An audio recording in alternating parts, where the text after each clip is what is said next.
Hey Divas, welcome back to some more absolutely riveting content.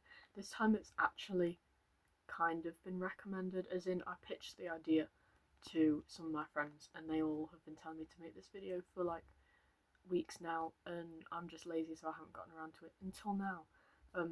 It's probably going to be multiple parts because obviously my record one was like half an hour and that was like 16 records, and today we're doing a DVD haul, and trust that will take a long time because there are a lot of stories to go with some of these. It's in no particular order. I know that I have over 60. I don't know how many I've got with me right now, but we're just gonna see how long it takes. It could be like 10 minutes. It could be half an hour. Who knows?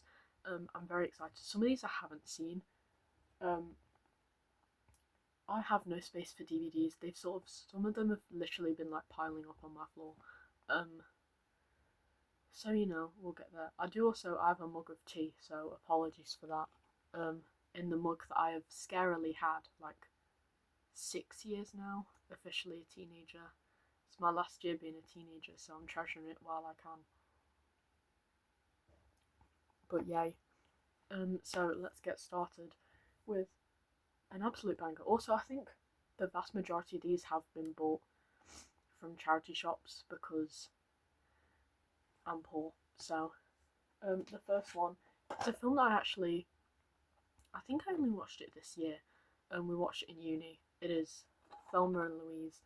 I've also just realised I don't know where I'm going to put these when I finish with them, so, but yeah, I really liked this. I like Susan Sarandon anyway. I recently watched, is it called, I think it's either called White Palace or Whitechapel, with James Spader, who is one of my favourite actors.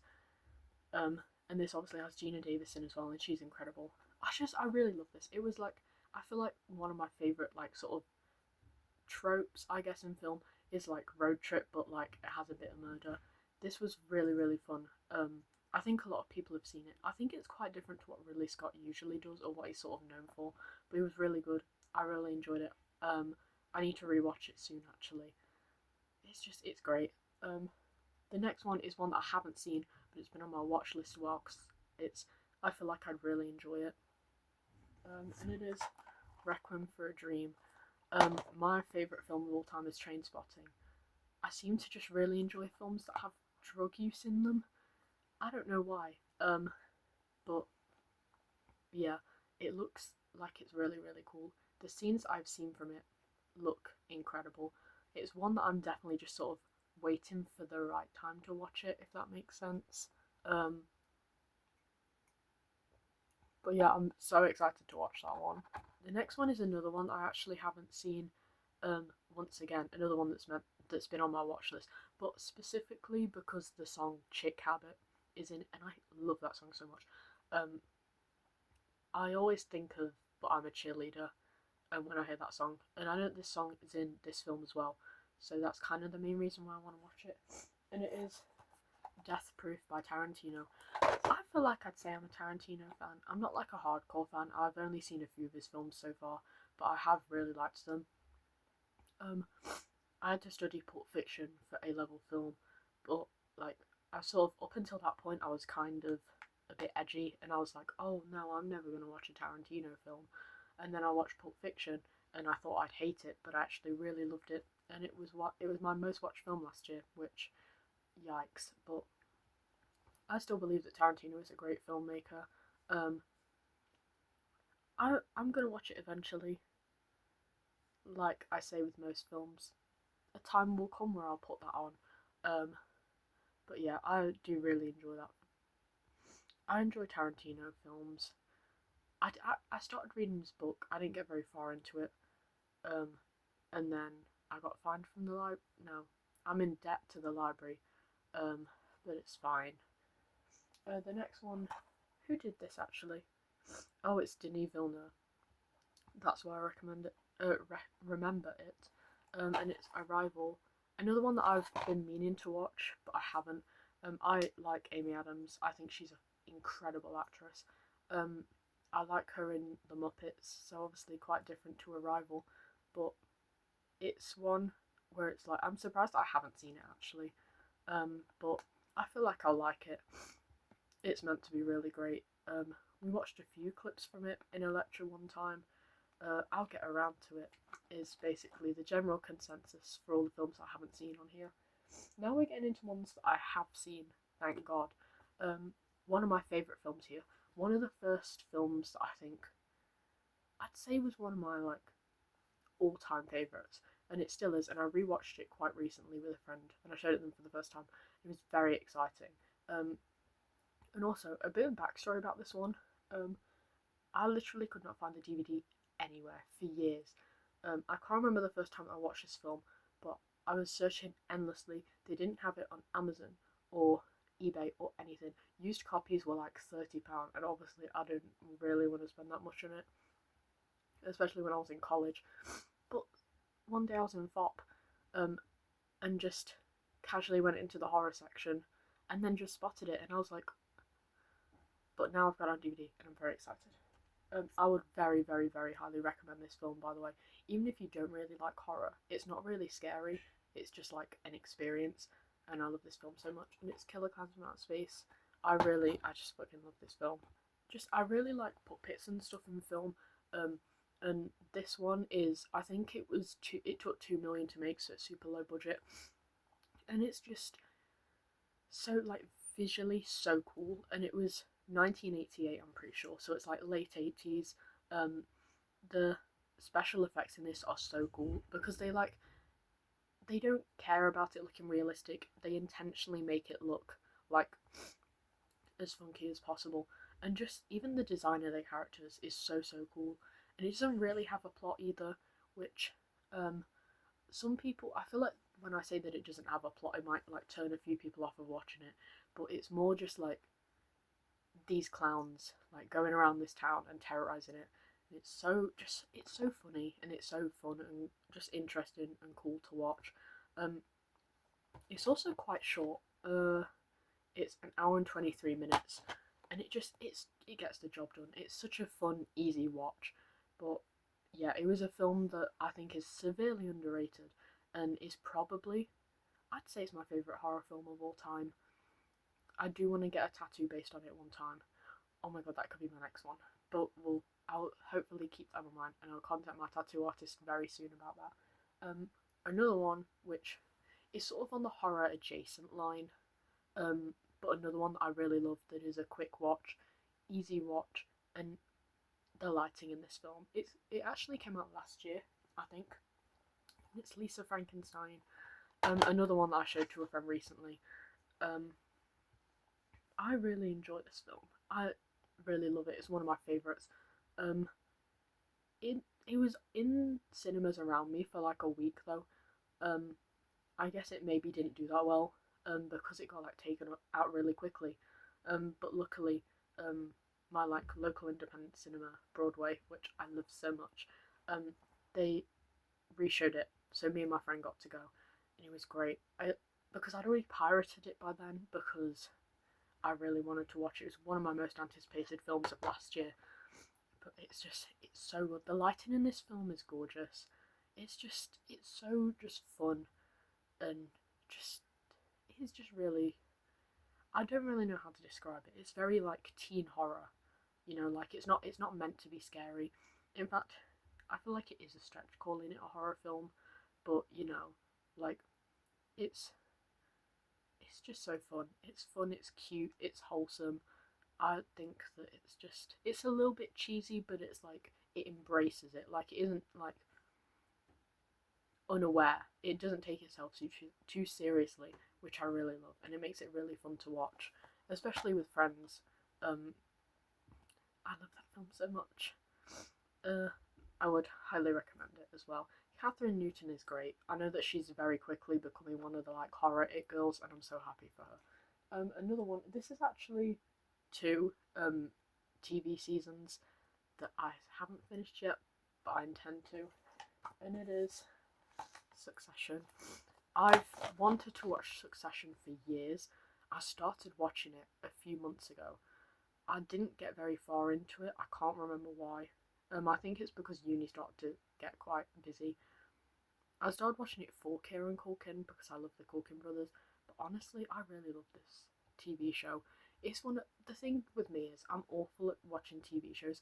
Um, like I'll watch a few episodes and I'll be like, wow, I really love this. This is so interesting.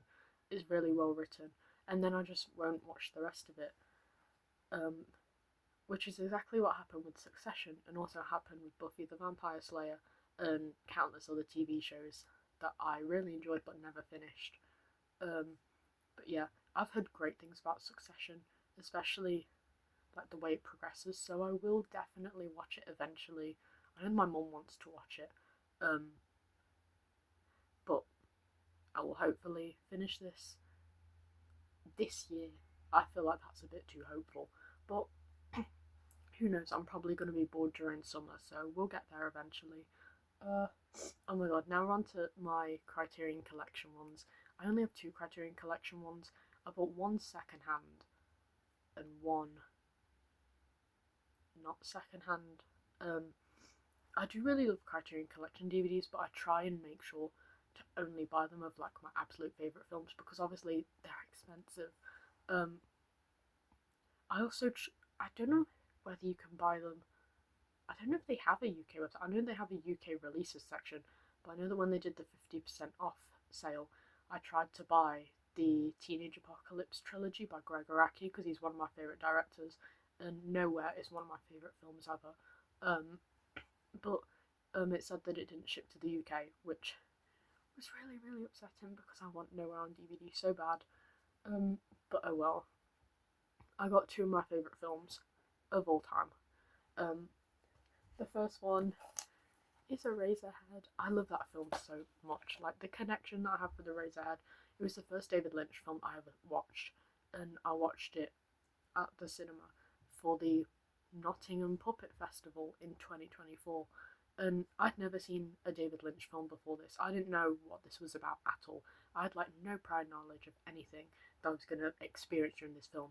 But I got called really like I got called like a proper film student because I was talking to my friend about it and I was like, I feel like you need to. This is a film to watch in the cinema because the speakers just. I feel like this is one of my favorite films in terms of sound design. A film that I started to watch last night but didn't get around to finishing was Tetsuo the Iron Man. I feel like I sort of link these two films together, and I don't really know if there's like a proper word, but I describe the sound design as like industrial. It's very mechanic. It sounds a lot like factories, and I live quite near like a lot of factories, so the sound was.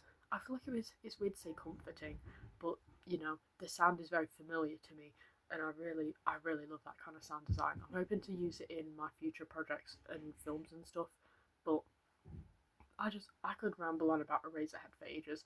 I think it's so incredible. And I feel like it's one that not a lot of people get, and that's not even in like a pretentious way. That's just in I know a lot of people that are just admit like I don't get it. I don't get the hype around this film. I don't get the meaning of it. I feel like it's not that hard to understand.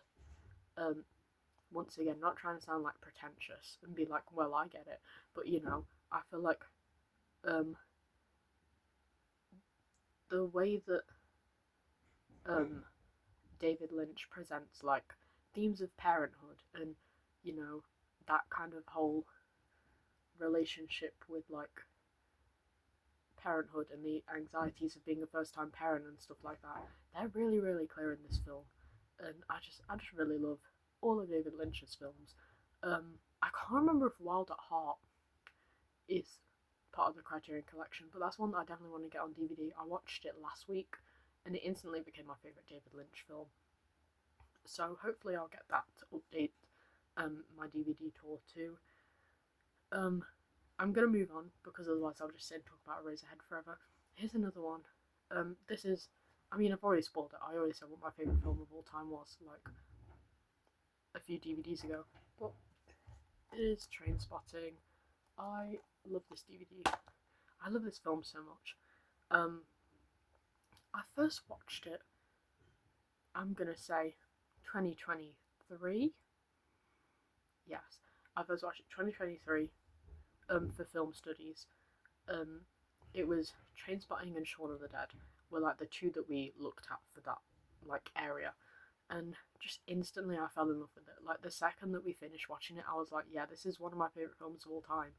Um, and it stayed my favorite film for probably longer than I think anything else ever has been. I just adore everything about this film. I never get tired of rewatching it. I could go on and on about the characters and how interesting they are, and I just love this film so much. There's just so much to unpack, and it's like I get that like music is always significant in films, but the significance of all the songs in this one, um, it's also got one of my favorite songs of all time in there, which is "Perfect Day" by Lou Reed. Um, just I don't care. It's a perfect film. Trainspotting is such a perfect film. Um, I don't think I know anyone that dislikes Trainspotting. Actually, I know one person that dislikes Trainspotting, but that's like not valid. Um, yeah, I just really love this film. It's so great. Danny Boyle is definitely one of my favorite directors. Um, so it was very special to get this on Criterion Collection. I try and collect Trainspotting stuff as well. Um, I think I have 2 or 3 copies of it on DVD, which I know is unnecessary, but when I saw the Criterion Collection one, I was like, well, I have to get it. It's one of my favourite films. I have the screenplay somewhere as well.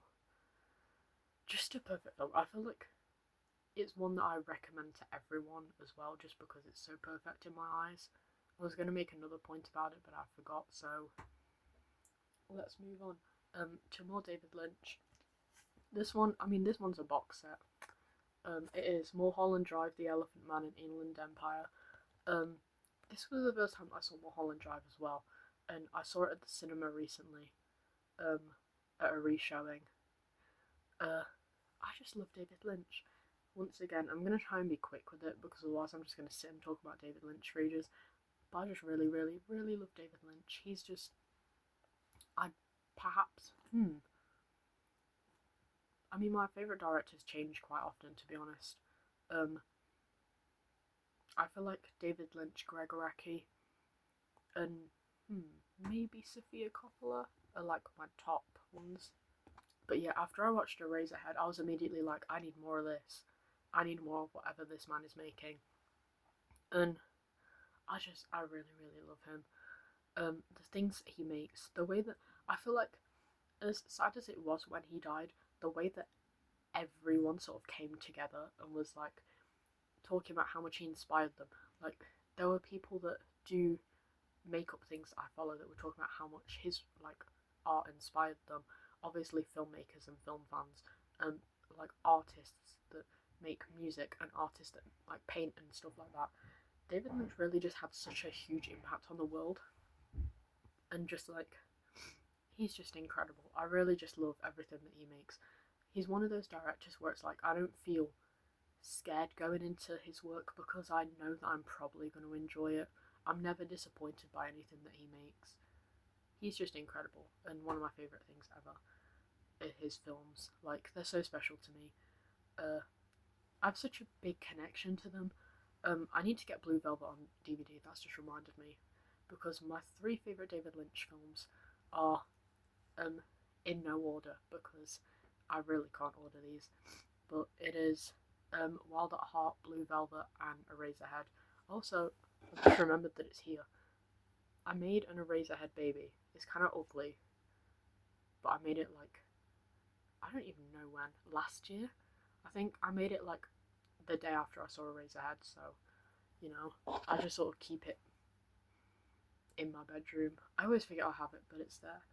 Then a complete tonal shift. We have the complete first season of Glee because why not? When did I get into Glee? I got into Glee in college because all my friends had seen Glee and they kept on referencing it. And then I also made other friends who had also seen Glee, and they'd be like, "Have you seen Glee?" And I'd be like, "No, I haven't seen Glee." I feel like Glee gets so much flack. I feel like the thing is, people go into it expecting it to be like serious or something, but it's not. It just like it pokes fun at itself. It's really fun. It's just crazy. Like the first season, I really need to rewatch it because so much happened. It was so crazy, and I don't remember a single thing that happens in Glee, and I'll just see a meme that reminds me of it, and I'm like, oh yeah, that happened. But yeah, it's, I don't care. The first like 3 seasons are genuinely so good. I feel there's nothing really more to say apart from the reason that I've just seen it says documentary on the label, but oh well. Oh my god, I've just realised that some of my favourites are coming up, and I'm very excited for that. This one, I don't want to say it's controversial because it's not really controversial per se. It's just that some of my friends love this film, some of my friends hate this film, and it is Lost in Translation by Sofia Coppola. I have a funny story to go along with this one, which was that when I decided that I wanted to get it on DVD, I went to like 3 different shops and they didn't have it. I went to FOP, which is usually my go-to. Went to HMV, they also didn't have it. I went to CX as well, where I did eventually find it, but I found it in the like £1 section, that like not like the alphabetically labelled section. But I'm very glad that I found it. This was one that I'm glad that I waited until like I started uni to watch, which I know sounds kind of weird, but I feel like once I watched it, once I was at uni, I really just like aligned myself with it. Just the feeling of like, I don't know, being surrounded by people but still feeling so lonely and so isolated. And I guess finding connections with people through the fact that you both feel so alone is something that I feel like a lot of uni students can relate to. And I know that obviously it isn't about uni, like at all, but I just felt like the experience that I and a lot of other people have at uni feels so like comparable to the things that the characters feel in this film. I feel like a lot of people do have like really like valid criticisms of this film. You know, I personally really love it. Um, it is definitely one of my favorite films of all time. I just really love it. There are so many shots in it that are just absolutely gorgeous, and I love Sofia Coppola films anyway. But it's just a film that I love so, and the soundtrack is gorgeous as well. Sofia Coppola really just is incredible, and I really truly love this film so much.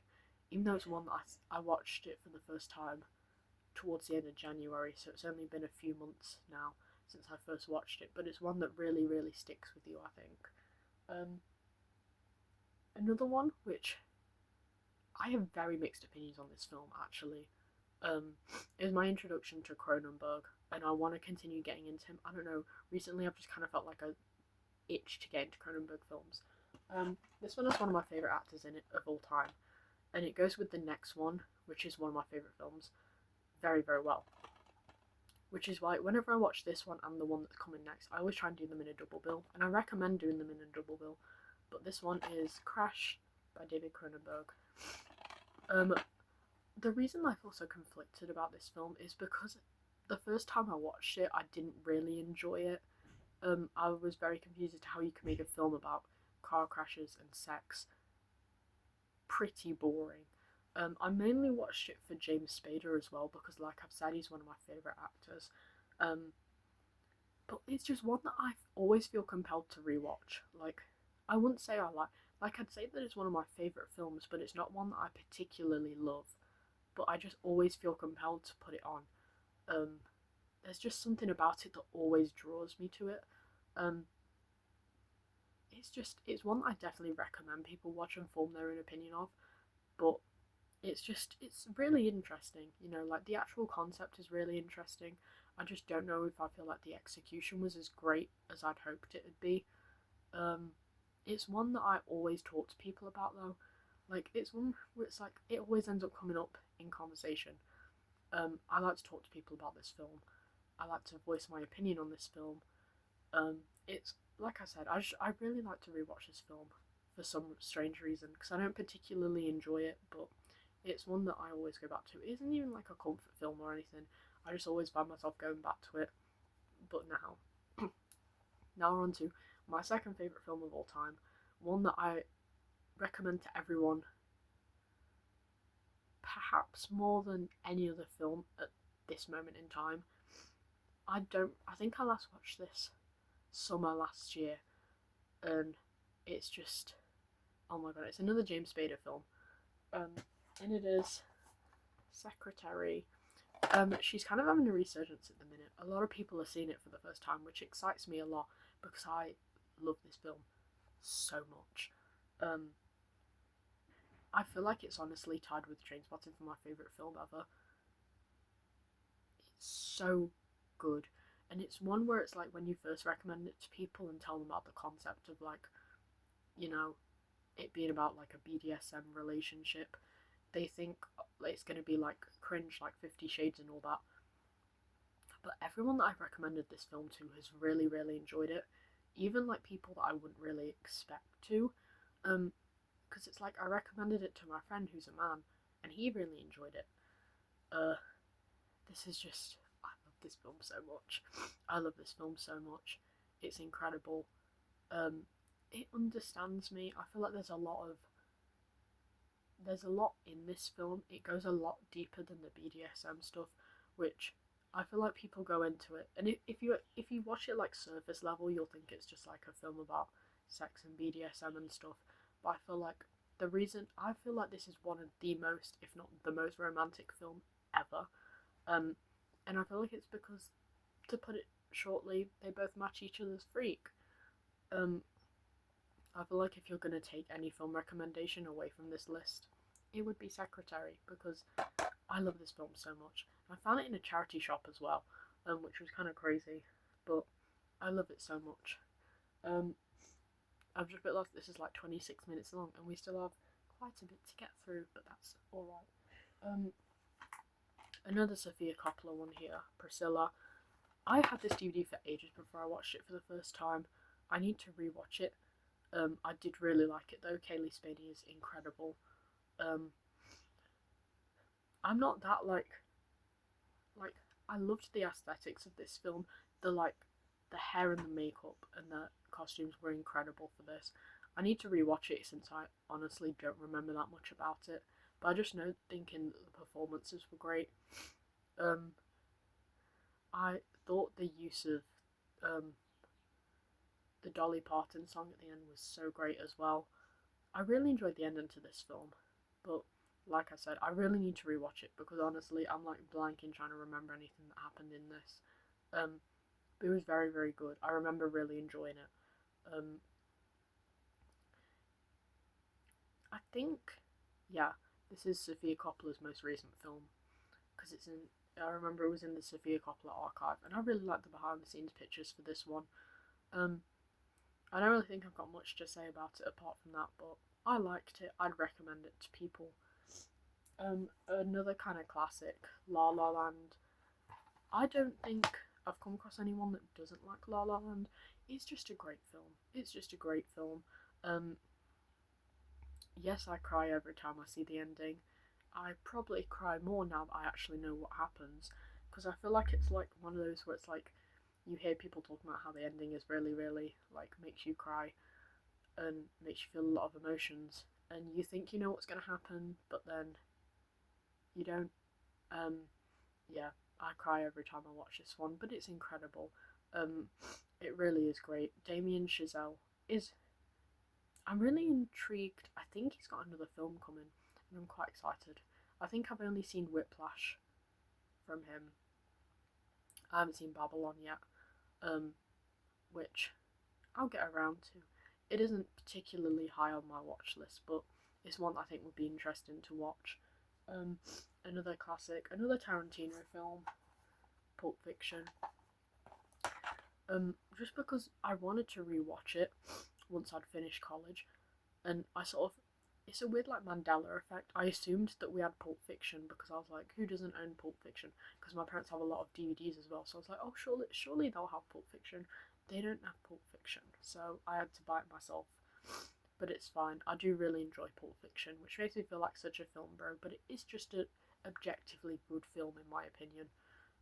Not much else to say about it. It's just a good film. Another banging film, Charlie's Angels. It's a very big comfort film for me. I honestly really love this film.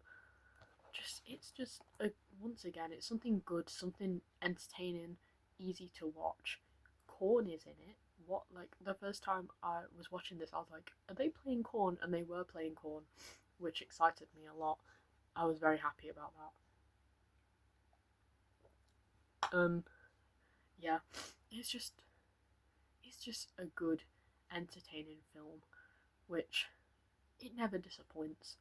It's one I like to throw on where I don't really want to think about anything, but I want to watch something that I will enjoy. Once again, it's probably one of my favourite films. I remember not thinking that I'd probably just be alright with it, but I really liked it. Just fun, just a fun film. Here's one I haven't seen yet, which I bought a while ago now, and just still haven't watched it. Even though me and my mum both said that we want to watch this film, we haven't. And that is Anatomy of a Fall. Once again, I'll get around to it. It's meant to be really good. The thing is, I feel like I'd like it. I don't know why I just don't watch it, to be honest. I'll watch it eventually. I've got it on DVD, so I'll force myself to watch it. This is another film which was one of my favourites, which I had to watch. I can't remember why I had to watch this one, actually, for film studies, but it's one of my favourite films of all time. I try and recommend this to people as much as possible because it is great. And it is a German film called Run Lola Run. Oh my god, it's incredible. The editing in this is gorgeous. It's so interesting. It's like a kind of fairly simple concept. It's about a girl and her boyfriend owes somebody money, but he like loses it on a train, and so he calls her and he's like, I've got 20 minutes to get like $100,000 euros. I don't know. It's probably euros because it's in German, but I need to get 100,000 of whatever, and we have 20 minutes, and it sort of goes through all the like alternative possibilities, if that makes sense. And I'm doing a bad job, but it is incredible. It's one that really made me happy that I took film, because it sort of exposes you to so many different films that you'd probably have never seen if you didn't like have to watch it. It's one that I do try and recommend to a lot of people because it's so underrated. It's incredible. The score for when she's running is just techno music. It's so fun, and I love when techno music is used in film. So everyone should watch this film. It's incredible. Controversial one next. Oh my god. I won't rant about this film because I have a lot of opinions on this film that people might not enjoy. But it is Poor Things by Yorgos Lanthimos. I'm just going to say I loved this film. I loved Emma Stone in this film. I loved the costume in this film, and my favourite film score of all time is the Poor Things score. It's gorgeous. It's incredible. I'm not going to talk much about it because I'll just start ranting, but I love Poor Things. I loved Poor Things. Poor Things Best Picture, please. Poor Things was great. That's all I'm going to say. Because we've got the double bill of Garfield. I love Garfield. The Garfield films, I don't care, they're so entertaining. The second one in particular is like one of my favourites. I love that film so much. It's a kids film. I don't give a fuck. Kids films are fun. Like, I feel like kids films are low-key kind of bad at the minute. Garfield is a true classic, and I will be showing my metaphorical future children Garfield 2. The first one is also good. I feel like the first one, at least to me, is less memorable. The second one is really, really great. I feel like the second one's funnier as well, but it doesn't have Nermal in, so it's not as great. But yeah, I just love it. It's a banger. It's so good. Watch Garfield 2. We're reaching the end of the first part because I still have a lot more. That's why I'm not going to do it because I considered doing it in one big one, but then I was like, that'd be like 2 hours, and I kind of don't want to sit and talk for 2 hours. I probably could, but that would be a nightmare to upload. So we've got Scream 1, 2 and 3. I have a Scream tattoo actually. How am I going to show this? We're going to go like that. Scream was sort of my gateway into horror. I feel like I'm not as into horror as I used to be. Especially in my college years, I was really into like slasher films. But I still love Scream. Scream still has a big place in my heart. I particularly love the second one. The second one was like one of my favourite films for ages. It's just a good classic franchise, you know, like you know what you're getting into, you know you're gonna be entertained. I just really like Scream. It's a shame how things have gone with it now, considering the fact that I thought the sixth film was genuinely the best one since the original. But, you know, oh well. I think I have a few of the Scream DVDs. The only one I don't have is the fifth one. Yeah, I don't have the fifth Scream on DVD. But I have the rest of them. I also have a copy of Scott Pilgrim holding up some of my shelves right now. I tried to take it out for this video, but they started to collapse, and I was like, oh no. So the power of Michael Cera is holding up one of my shelves, which is great to know. Another Tarantino one, and another one of my favourite films of all time, is Reservoir Dogs. Reservoir Dogs, when we were assigned to watch it in college, at first I was like, I don't want to watch that. I don't want to watch that. I don't want to watch a Tarantino film. I'm gonna hate this film. And oh my god, when I tell you my life was actually changed. I love this film so much. I love this film so much. It's one that I shove on quite a lot because it's good for like an intense watch, but it's also good for like a casual watch because I've seen it so many times. I just really love this film. It's incredible. I feel like it was a good start for the Tarantino films for me. It's got kind of all the classics in it. I am in love with Tim Roth in this film. He's so gorgeous in it. And it's so iconic, and I really love this film. It's definitely in my top 10 of all time. It makes me feel like a film bro, but in a good way. I kind of love it. I feel like you have to embrace.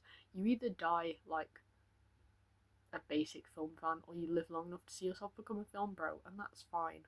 I embraced the film bro with Reservoir Dogs because it's just a good film. It's a great film. I haven't actually watched the special features on this, but yeah, I also found out after I bought it that my parents already have a copy of it, so yay. But it's great. It's great. I love it so much. Once again, quite a tonal shift. We have The Muppets from 2011. Another one of my favourite films of all time. Unironically, I love this film. I will avenge The Muppets. Disney, if you somehow find this video, please let me do something with The Muppets. Let me bring The Muppet Show back, because I could save them. I feel like the thing is Disney tries to lean into nostalgia a bit too much. They don't try and actually generate fresh content with The Muppets, because I know that Disney obviously aren't going to really care about their gay audience, but I know a lot of gay, like, teenagers and people in their early 20s that really, really, really love The Muppets. So I feel like if they kind of embrace that, then they'd be successful, but they kind of don't promote The Muppets anymore, which is a shame. I love The Muppets, I collect Muppet stuff. I just really love The Muppets. And it's kind of funny because this film kind of predicted what was going to happen with The Muppets. Yeah, I cry at the end of this film, and what about it? It's also a genuinely great and funny film. The songs are bangers. Man or a Muppet and Me Party, bangers. I really love this film. It's definitely a comfort film. It's one of my favourites of all time. Jason Segel and Amy Adams are great in this. It's just such a good film. This and Muppets from Space are like great Muppet films that I would recommend to everyone. But yeah, I just can't talk highly enough about the Muppets. My favourite Muppet is Ralph, though. He's actually not on the cover. I don't think he's very slightly on there, but oh well. Next, which is I feel like a similar vein. These two I actually picked up last week.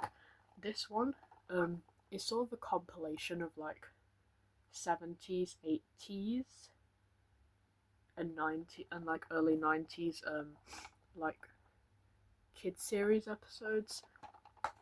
The reason I got this one was because I had it when I was a child. And I was like, oh, I really need to rewatch this because I was thinking about it quite a lot recently, and I found it in a charity shop, and I was like, you're coming home with me. It's so fun, and once again they've got like rainbow with like puppets and shit.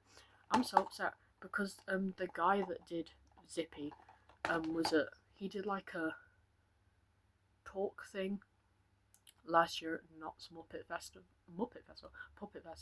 but I had to miss it because I was at college, which was, to this day, I'm still so sad about, but it's great. I feel like I might rewatch this quite soon, but yeah, it was really nice to find it because I was sad that we got rid of it, and I was thinking about it a lot recently.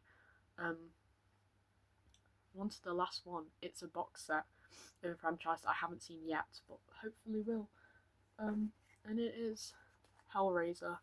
My dad was telling me to watch this, so I feel like I'd like it. One of my favorite horror, like, or just film content creators, if I'd call it that, is, I think it's Boring Blue Boy on TikTok. I don't know if it's Boring Blue Boy still on here, but I love their videos so much. I take like all my recommendations from them, and they really like Hellraiser. So I was like, well, I enjoy everything else that they seem to recommend, so I'll probably enjoy Hellraiser as well. I really hope that I'll watch this soon. I've heard very good things about the first one. I can't remember what I've heard about the rest of them, but it's the first. Yeah, it's the first three Hellraisers, and then like bonus features and stuff. So I'll definitely watch the first one, and then I'll make my judgment. But it's meant to have really great practical effects, which are really interesting and something that I'm considering getting into. Definitely something I'm going to experiment with very soon, hopefully, in some of my films. But I guess that concludes the part one. We're at 42 minutes, which is more than I thought it would be, but bring back long form content. I do quite enjoy making TikTok videos actually, but like, I prefer just to sit and talk. That's more interesting. But yay. This was part one. Who knows when part two will come? So, you know, I'm now sat with many DVDs on my lap and my legs are numb. So I hope that you had fun, because I did, and I shall try and do part two as soon as humanly possible, but that's probably not going to come for the next few months, so you have plenty of time to rewatch this and watch all of my amazing recommendations. Thank you very much.